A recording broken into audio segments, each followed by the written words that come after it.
Agora, para a gente debater um pouquinho mais quais os rumos e as consequências dessa operação da Polícia Federal contra nomes muito próximos, né, ao ex-presidente Jair Bolsonaro, a gente conversa ao vivo com os deputados federais José Medeiros, do PL do Mato Grosso, e também com Fernanda Melchiona, do PSOL do Rio Grande do Sul.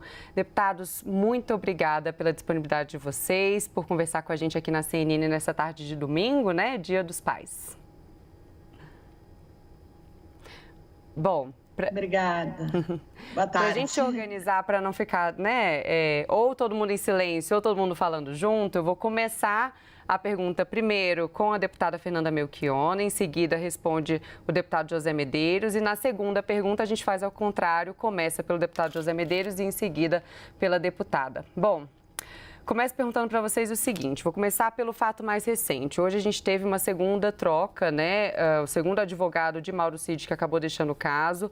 Na avaliação de vocês, por que isso está acontecendo? Seria algo relacionado ao robusto material ali por parte da investigação da Polícia Federal que acabou vindo a público?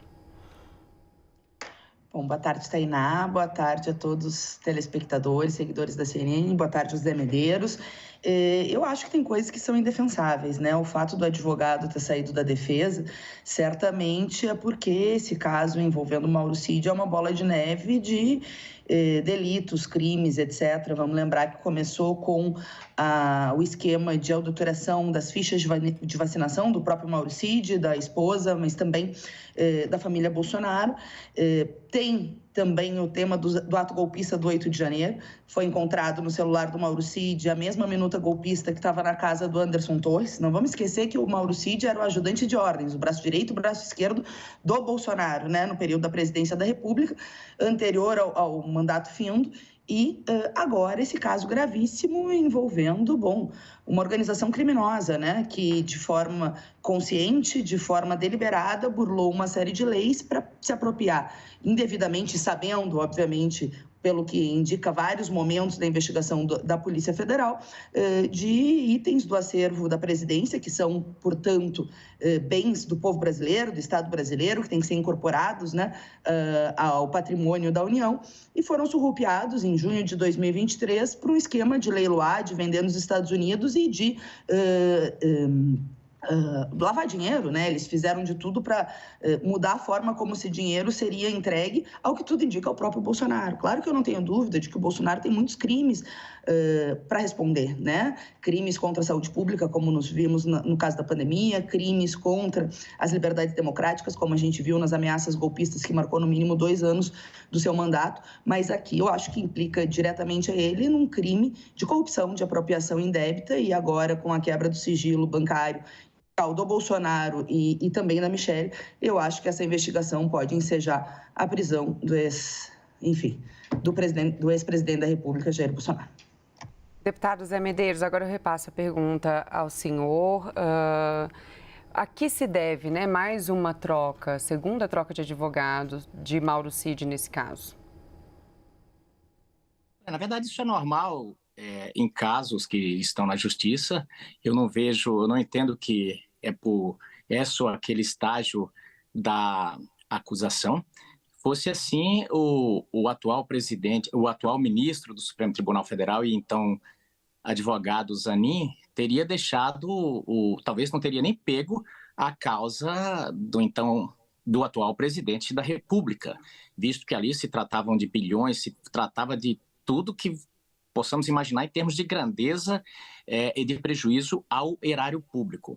Nós temos aqui, então, trocas são normais, não vejo isso que tem algum impacto. É importante a gente destacar que nós estamos, para todo incêndio é necessário alguns elementos, né? O oxigênio é um deles. Então nós temos nesse caso a de Jair Bolsonaro, e é desde que ele entrou no governo, poucas semanas já, nós tínhamos o ministro Alexandre proibindo ele de nomear o delegado Ramagem, com a justificativa de que ele era ligado, que ele teria participado da segurança do presidente Jair Bolsonaro e, portanto, tinha ligação. Bem, vejamos, só para fazer um comparativo. No governo agora atual, o atual diretor da Polícia Federal é extremamente ligado, com anos de relação.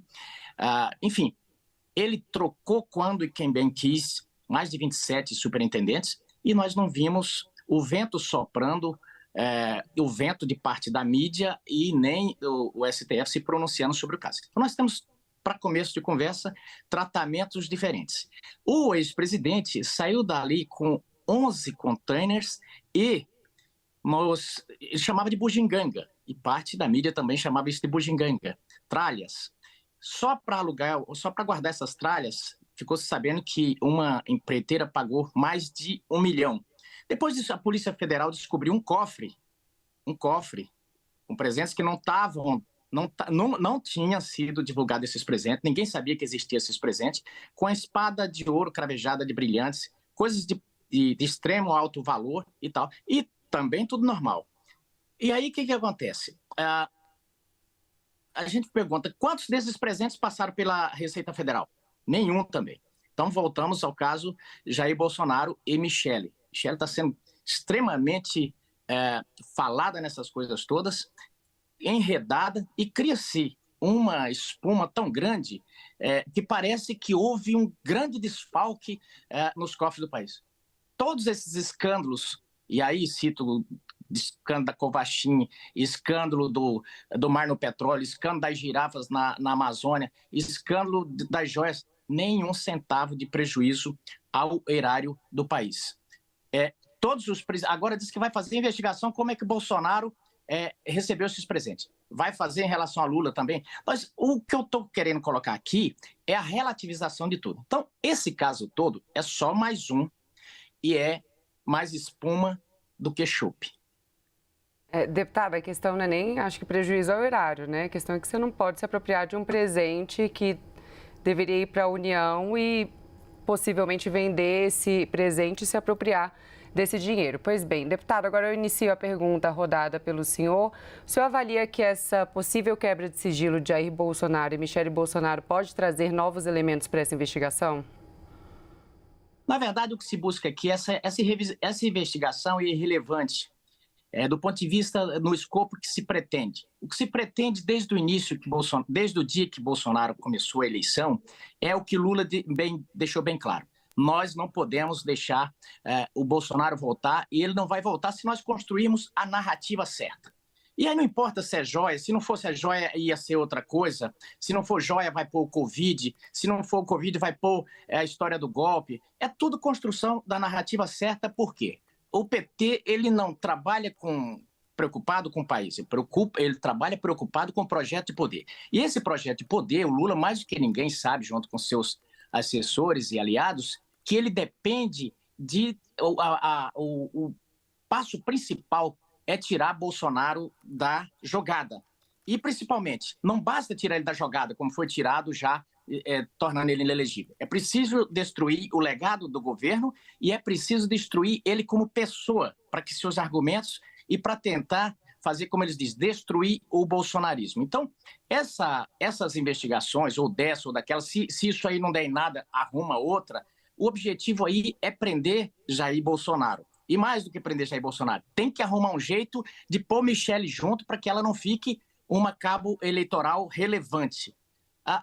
E nós estamos falando aqui de projetos de poder e de estratégias para uma vitória. Então, o que está sendo tratado, as filigranas, ler uma vez, 2, 3, 4, 5 vezes, vamos tentar achar uma coisa aqui, é que nem a história com Michele. Olha, a avó da Michele está na fila do SUS. Nossa, que malvada. Olha, Michele ajudou a pagar o tratamento da avó depois. Nossa, está desviando dinheiro. Então, essas coisas todas não se trata até de dizer, olha, não pode isso ou não pode aquilo.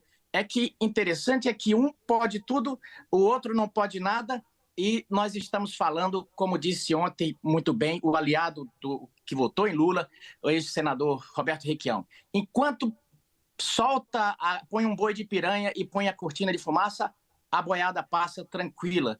Nós estamos vendo aí, por exemplo, a cada viagem de Lula, 700 mil de gastos com diárias, essa coisa toda, e tudo bem. Uhum. Petrobras perdendo 80 bilhões do seu valor, e tudo bem.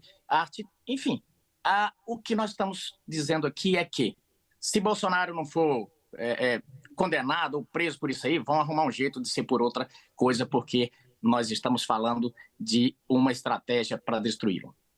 Agora eu repasso a pergunta à deputada. Deputada, a senhora acredita que essa possível quebra de sigilo, tanto de Jair Bolsonaro quanto da ex-primeira-dama, podem trazer as quebras de sigilo, elementos novos para as investigações? Olha, Tainá, eu acho que elementos para o Bolsonaro de ser preso não faltam e não faltavam, né?